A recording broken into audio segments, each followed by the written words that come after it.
प्यारे विद्यार्थियों, आज मैं अपने क्लास में आप सबों का हार्दिक स्वागत करते हैं। जैसा कि अगले क्लास में आपको प्रेजेंट टेंस के प्रेजेंट इंडेफिनिट के चारों रूप के बारे में मेरे द्वारा बताया गया।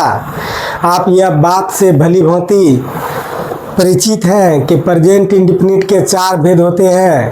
पहला प्रेजेंट इंडेफिनिट, दूसरा प्रेजेंट इम्परफेक्ट। हम दूसरा नंबर की तरफ आ रहे हैं। प्रेजेंट इंडेफिनिट का दूसरा प्रेजेंट इम्परफेक्ट। क्या नाम है? Present imperfect. और उसका हम अफर्मेटिव बताते हैं। पहला रूप उसका अफर्मेटिव ही होता है, यह लिखा रहे अथवा नहीं रहे।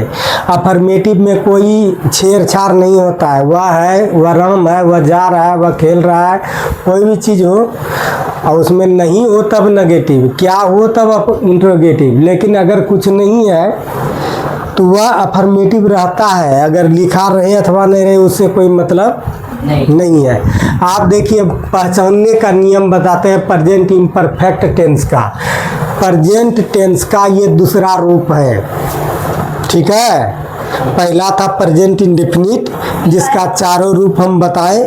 अब प्रेजेंट इम्परफेक्ट का हम बताने जा रहे हैं। ध्यान दीजिए, आपका ध्यान ब्लैक बोर्ड पर हो। पहचानने का नियम, जिस हिंदी वाक्य के अंत में रहा है, रही है, रहे हैं इत्यादि रहे तो उसे प्रेजेंट इम्परफेक्ट टेंस जाना जाता है।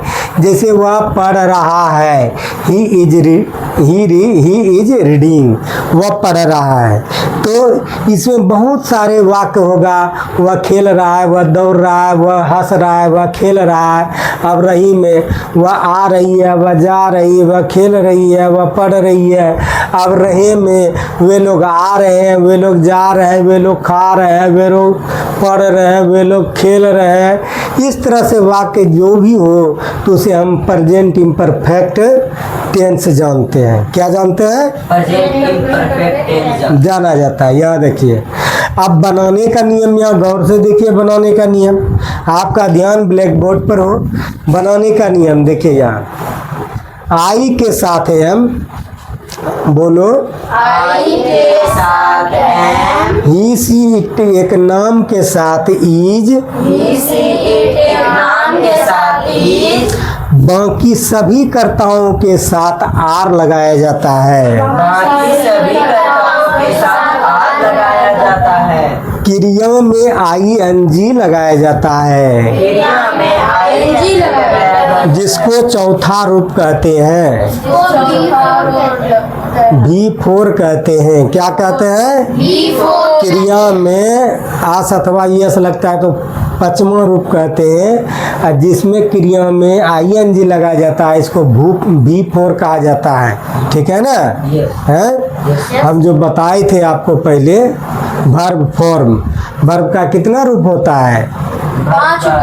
5 रूप, V1, V2, V3, V4, V5। V1 में पहला रूप होता है, V2 में उसका बदला हुआ रूप रहता है, V3 में ED या EN लगता है, V5 में पहले रूप में EN या ED तीसरा रूप में। ठीक है? जैसे ब्राउट होता है ना, दूसरा रूप तीसरा रूप बदलता है। लेकिन चौथा रूप में क्या होता है? पहला रूप में ही ING लगता है। गो, वेंट, गोन, और चौथा गोइंग, गो में ही ING लगता है।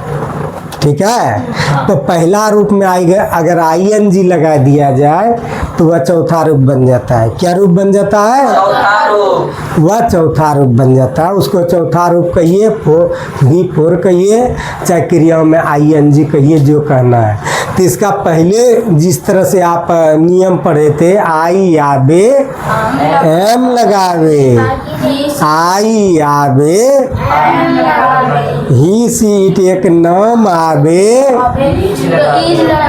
ही सी इट एक नाम आवे, बाकी सब आर को पावे। पहले जो नियम पढ़े हैं वही नियम यहाँ आई आबे एम लगावे, सी इट एक नाम आवे, इज लगावे, बाकी सब आर को पावे। बाकी सब आर का है। सिर्फ इतना लगा करके क्रिया में ING लगाना है, कोई दिक्कत नहीं। अब हम आगे चलते हैं। इसका स्ट्रक्चर देखिए अफर्मेटिव का। इसमें पहले सब्जेक्ट होगा, क्या होगा, सब्जेक्ट और आई आवे हम लगावे, इसी टेक नाम आवे, इज लगावे, बाकी सब आर के पावे। ये आपको सब्जेक्ट के अनुसार बदलेगा, ठीक है। हाँ। आई आ गया तो एम लग जाएगा, इसी टेक नाम आ गया तो इज लगेगा, बाकी सब कर्ताओं के साथ आर लगेगा। क्रिया में क्या लगाना है, चौथा रो अर्थात ING, अर्थात ING क्रिया में ING क्रिया में ING को कौन रूप कहा जाता है, चौथा रो। ऑब्जेक्ट लगेगा, अदर वर्ड लगेगा, कोई दिक्कत। अब हम अनुवाद की तरफ चलते हैं। यहाँ देखिए आपका ध्यान ब्लैक बोर्ड पर हो और समझने में अगर कोई तरह की दिक्कत है तो पुनः बोलना है। देखिए वह खेल रहा है, यहाँ गौर से देखिए, रहा है तो पहले सब्जेक्ट इसमें कौन है, ही। सब्जेक्ट कौन है, खेलने का काम कौन कर रहा है, कौन कर रहा है, सब्जेक्ट वह है। तब वह है कि इसके अनुसार यह क्रिया लगेगा, ही इज, क्या लगेगा, इज लगेगा। अब देखिए यहाँ B4 खेलना का क्या है, प्ले, खेलना का क्या होगा, प्ले, और उसमें कहता है ये ING लगा दीजिए, प्लेइंग हो गया, ही इज प्लेइंग, वह खेल रहा है, ठीक है। दूसरा बोलो, सरिता आ रही, बताओ। सरिता आ रही है, सरिता इज कमिंग, बोलो तेजी से, सरिता इज कमिंग। क्रिया में क्या लगाना है, हाँ, सरिता इज कमिंग। अच्छा, मनीषा किताब पढ़ रही है, बोलो। Manisha is reading a book, Manisha is, हाँ, Manisha is reading a book. Object देखिए यहाँ ऑब्जेक्ट है, ये book, object a book. B4 में ING, सरिता के अनुसार इज, क्रिया के अनुसार वे तीनों में से कर्ता के अनुसार लगेगा, ठीक है। अब देखिए ब्रह्मानंद वलापुर में पढ़ा रहे हैं, इसमें ब्रह्मानंद BRAHMA, ब्रह्मानंद इज टीचिंग, हाँ, टीचिंग इन ओलापुर, ओलापुर, ठीक है। श्याम सुंदर पीरपैती से प्रतिदिन पढ़ने के लिए कहाँ जा रहे हैं, भागलपुर। तो देखिए बोले फर्स्ट एंड लास्ट, पहले बताए थे ना, बड़ा वाक्य रहे हैं तो कहाँ चलना है, बोलो जोर से। फर्स्ट में क्या है, श्याम सुंदर, पहले बनाओ श्याम सुंदर, श्याम सुंदर, श्याम सुंदर हुआ। ये बताओ श्याम सुंदर जा रहा है, बोले फर्स्ट और लास्ट, बड़ा हो तो फर्स्ट और लास्ट। श्याम सुंदर जा रहा है तो श्याम सुंदर इज गोइंग, क्या दोगे, बोलो, श्याम सुंदर इज गोइंग, गोइंग।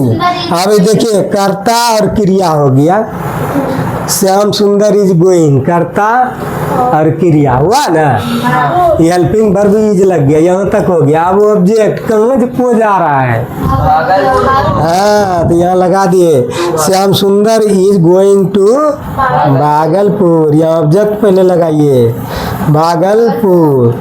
जैसे ही ऑब्जेक्ट लग जाता है तब बाकी बात अदर वर्ड को इधर दे दीजिए। अदर वर्ड में क्या है, पढ़ने के लिए है, रेलगाड़ी से है, पीरपैती से है, तो यहाँ दीजिए फ्रॉम, फ्रॉम क्या दोगे, पीरपैती, जहाँ से आता छूटता है वहाँ पीरपैती, फ्रॉम पीरपैती। काय के लिए, पढ़ने के लिए, टू रीड। और क्या, किसके द्वारा, ट्रेन के द्वारा, ट्रेन के द्वारा, ट्रेन के द्वारा, बाय ट्रेन। और कब कब, डेली, DAILY, कोई दिक्कत। तो हम मेन चीज यह है, हमको तीनों चीज कर्ता क्रिया कर्म को देखना है। याद के श्याम सुंदर इज गोइंग टू भागलपुर, कर्ता क्रिया कर्म हो गया। अब फिर अदर वर्ड को इधर कैसो लिख दीजिए, कोई दिक्कत नहीं। कौन सा आ रहा है पिरपैती से, फ्रॉम पिरपैती दीजिए। काहे के लिए? To read. अब किसके द्वारा? By train. कब कब आ रहा है? डेली आ रहा है। कोई दिक्कत नहीं है? इस तरह से तुम बताओ एगो, मैं देख रहा हूँ। I am seeing. ठीक, तुम बताओ रितेश। मैं प्यार कर रहा हूँ। I am loving. तुम बताओ। तुम खेल रहे हो। I am playing. तुम खेल रहे हो। You are playing. Very good. यही आप लोगों के सामने में हम पेश किए। जय हिंद, जय भारत।